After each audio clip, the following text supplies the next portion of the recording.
Hello guys, welcome. I am Samantha the Introvert, and today I want to give you my personal recap on episode 1 of the Next Prince series. So without further ado, let's get into it. The episode starts off with a man telling a story about royalty and different palaces, like the origin of the houses in Harry Potter. He said each royal palace or houses take turns ruling, and this year is the Kingdom of Imali or something like that. Honestly, they lost me with the long names. They all got names, but it's long. Anyways, it said it's tradition that in order to get the throne, each kingdom or heir of that said kingdom must undergo training to compete in a royal game. And if that one wins, that heir gains the throne and rules the kingdom forever they get of the year, every year they get. This is that Tonai, the father of the young Canin, who is reading a story to him. Then we see at the palace, we see Sharan riding the horse. First off, this looks like we're in London or something. Did Domandi use their expensive drone to just capture this place, or is it some green screen and AI model? Sharan here is a painter. That is nice. And I love that Damonte let Z keeps the glasses in the drama because I love it and he's sexy in it. But I do notice that Sharan does not have on clothes when he's painting. I mean, except the robe, but we know there's nothing underneath the robe. Anyway, Sharan is then approached by a royal guard to inform him that the king wishes to see him. But as you can see, when he got to the palace, it was empty, which is very suspicious. Turns out it was all staged to set Sharon up to fight someone who was waiting for Sharon, but Sharon was one step on his toes and easily defeated that person. It seems the king has raised Sharon as his own grandson, and for that, Sharon has been grateful and gained the trust of the king. The king then sat Sharon down and started talking about tea flavor and said he has gotten old and cannot fetch the flavor he wants now. And then looked at Sharon and said the flavor he wants is in London and asked Sharon to fetch it for him.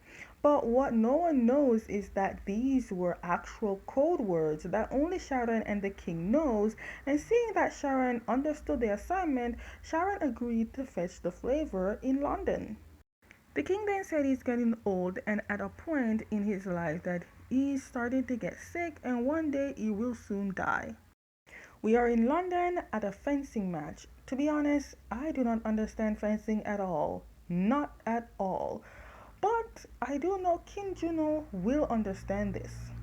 Oh, by the way, this is Paul, a good friend of Canon, who also goes by the name of Kenneth in London. I guess that is Canon's English name. While at the competition, we see Sharon in the crowd watching, and from his expression, he's not as pleased as the crowds are. Hey, he was raised in royalty. These competitors are just boring to Sharon, and they're not doing good, especially Canon. This is the older Canon now, the now Canon, and he is a fencer and also he won the match. I also need to mention that episode 1 has 50% English. Let's go. Sharon's face is literally saying Canon's mediocre move got him to win. While everyone is celebrating Canon's winning, Canon noticed that Sharon in the crowd. The reason he noticed Sharon was in the crowd is because he was the only one not cheering for Canon winning. Not only was Shannon watching him, he's following Canon like a stalker. But not just Shannon was following Canon, also someone else, now whoever it was only following Sharon to see who Sharon was following, and now that he knows, shit's about to go down. Canon got tired of the stalking and confronted Sharon, but Sharon refused to answer Canon. Instead of answering Canon's question, Sharon told Canon that he got lucky in winning the match, but he will lose one day because he has a habit of attacking first, and when he does push out his arm, he twitches his shoulder. And also told Canon that he needs to train better when it comes to fencing And watch how his posture is when it comes to the opponent, so the opponent doesn't know his moves. Honestly, again, I don't understand fencing, but hey, he's giving advice, and I don't know. Canon is not taking the advice wisely. Now, first off, when it comes to this symbol, by the way, if this is a full circle, I just paused it at the thing that looks like a moon, but it's not a moon, it's a full circle. Now, anyways, this kind of reminds me of Twitches. You know that movie with T and Tamara? Yeah, that one. Canon went home and told his father about his win, and his father congratulates him, but also told him he needs to train more after the meal. The father really raised him with manners and respects. I do respect him. I will tell you why I say I do respect him and whatever. I'll tell you why in a moment. Canon started training and remember what Sharon told him about his shoulder twitches. Well, at least he taking advice from the stranger. Cannon's father then came and watching him train. His father then praised him and told Cannon that he is proud of him, and those encouraging words lifted Cannon's spirit. At the next match, Cannon won the competition again. And of course, Sharon was there, and even he was happy to see Cannon improved. At home, we see Cannon came to tell his father about his winnings. Cannon then sees Sharon there, and Sharon was about to tell Cannon why he is there, but the father stopped him, saying he will be the one to tell Cannon. The father then told Cannon that Sharon will be staying with them. Cannon already sensed there is a big secret, but do not know what that secret is. Canon already do not like or trust Sharon, but now that Sharon is in his house, it makes things even more worse. Canon uses the opportunity to ask Sharon why he is there, but Sharon told Canon to go to his father for such answers. Now it's the next day, and Canon shows his trophy to his father that he won. Now, because he never get to show him the other time because Sharon came and everything just got wired. But because Sharon came, Canon decided he will be leaving because Sharon's presence annoys him. The boy eats, sleep, breathe the fencing. Anyways, we then see Paul, who scared Canon. Paul is asking Cannon to go with him to Samantha's party so they can celebrate Cannon's win. Cannon didn't want to go, but technically he didn't have any options. Then came Sharon, who persuades Paul into inviting him to the party as well because Cannon didn't want to make Sharon go. This here is Samantha, and she is the host of the party and a friend of Cannon, or Kenneth, and Paul. Samantha then saw Sharon, and homegirl looked at Cannon and whispered that she knows Sharon is Cannon's type. Girl, I love that you're looking out for your single gay friend. This part I love and find very sexy. Paul noticed how much Sharon is drinking and asked if he's a heavyweight, and Sharon said no, but homeboy said he knows when to stop. Ugh. Honestly, that was sexy, and the part that really sexy even more that he said it in English. Anyways, they all went inside to play a game of Pocky. The rules of this game is each person with their game partner should chew on the Pocky, and whoever ends up with the shortest sticks wins. They spun the bottle and Paul got Samantha, but Paul was not happy. Meanwhile, judging by Samantha's face, she said that Paul thought like this. It shows that Samantha maybe likes Paul, but Paul not knowing it. Meanwhile, Sharon got Canyon and got him as a peer. Of course, he got him.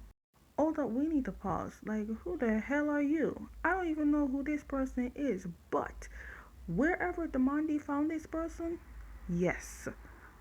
Yes. They were getting too close and Sharon was backing away, but being the competitive person Canyon is, he's not going down. He dragged Karen right in front of his face and they end up kissing. Yeah, it's safe to say they won this game. They got the shortest stick, and yes, they won. Now, the way it should be, they shouldn't even have a stick to begin with. It's extra close. There should have been a slob. Sir, your expression is telling me that this is your first kiss. So I need to know, is it your first kiss, Sharon? Later, Sharon told Canon that there's a story tale on if someone kisses a person from Emily, but he won't tell Canon the story. So since he won't tell the story to Canon, Canon leaves, but then Sharon noticed someone may be watching them. When they got home, Canon took the initiative to ask his father about the tale of the Emalian kiss, which shocked Sharon. So the father said that the tale is if an Emalian kiss, it seals a deal of eternal love. The father then saw both Canon and Sharon's reaction and asked if they kissed anyone because Canon made a comment saying it's just a game. Yeah, that conversation got Homeboy real thirsty. I mean, with all that happened and the drinking alcohol and the kiss, yeah, you should be thirsty. With the information Cannon got and the kiss, all he keeps thinking about is the kiss. Cannon felt bad about the kiss and the game, so he wanted to go to talk to Sharon about it. But when he got there, well, close to the door, he overheard Sharon talking to his father. He also overheard Sharon saying that Canyon is the heir of a long name. Give me a second. He's the heir of Asavadivatin clan. Asavadivati, yeah, clan. And the only heir, and he needs to bring Canyon back to claim what it is. But the father did not tell Canyon about his birthright. But out of all that, what shocked Canin more is hearing that the man who raised him and who he called father is not really his father. Canan then went to them, and Sharon told Canan everything since the father could not butter up his courage to tell him. But even with that information, he refused to believe and asked his father directly to explain. But the only thing the father could do was bow, indicating the truth. But that is not what Canin wanted. He also never wanted to leave the person and the place he called home. Now, thinking back in time, all the stories his so called father told him was all true and based on him, and now his life was a lie to protect him from its enemies. All the things he was taught was to train him to be manageable, and that if one day he was to present himself to the king, he wouldn't be putting anyone to shame. That is why I said that I respect the man who raised Canon. Sharon then sees Canon, but Canon blames him for causing everything that is happening to him. But poor Sharon, he's just doing his job. Canon doesn't even want to train anymore because, let's be honest, this sport is what his so called father, okay, let's just call him the stepfather for now. So, anyways, his stepfather told him to do. Since he was a child, he has been doing fencing to please his stepfather and to make his stepfather proud, and it works. After all that crying and space that he has gotten, he finally meets with his stepfather to get the full information about his birthright. The stepfather said Canyon was not even 1 year old yet, and his mother died because of an ambush car accident. The story basically is similar to Princess Diana. Canyon's real father was told that both his wife and child had died. Yes, the father is alive. But in reality, the king saw how bad things would get if they found out that Canyon is alive. So the king secretly tells the stepfather to take the baby Canyon away and raise him with a different name, hence why his English name Kenneth. It's not really hard to see that this man loves Canyon slash Kenneth like his own son. Then Sharon came, and seeing Sharon, Canyon said that he will not go to Kingdom of Imali. Now later that day, Canyon went to speak to them, but then he overheard Sharon said that he needs to take Canyon away because he got confirmation that they have been followed. While they're talking and Canyon went to speak to them because he heard everything, they got quiet for a second because they kind of hear someone quietly sneaking in the house. Yep, they need to act fast because shit going down. They ended up fighting the enemy. Sharon and the stepfather really held their own while Canon Canon out here studying in the corner. I guess fencing is not a defense type of thing. Like, dude, what do you train yourself for? Like, dude, you were trained to have a sharp object to poke on people. Like, was that all a game to you? What was fencing for? Like, dude, you just disgraced the entire defense system. Like, dude, of Oz, and you didn't even use it. I mean, the one time you acted like a prince while the servants literally protect you. They were on their way out, and the enemies pointed a gun at them because before it was cutlass and knives. This time it was pew pew. Anyways, they pointed a gun, and the stepfather then decided to distract the gunmen and orders the two of them to run. Yeah, that didn't hold up right because they didn't run. The son decided to just cry for his papa. Then we hear the gun went off. We're not sure. My question is, did the father get shot? That's my question. Guess by next week we'll find out. Okay, guys, that is the end of my personal recap on episode 1 of the Next Prince series. Stay tuned for my recap on episode 2. Bye bye.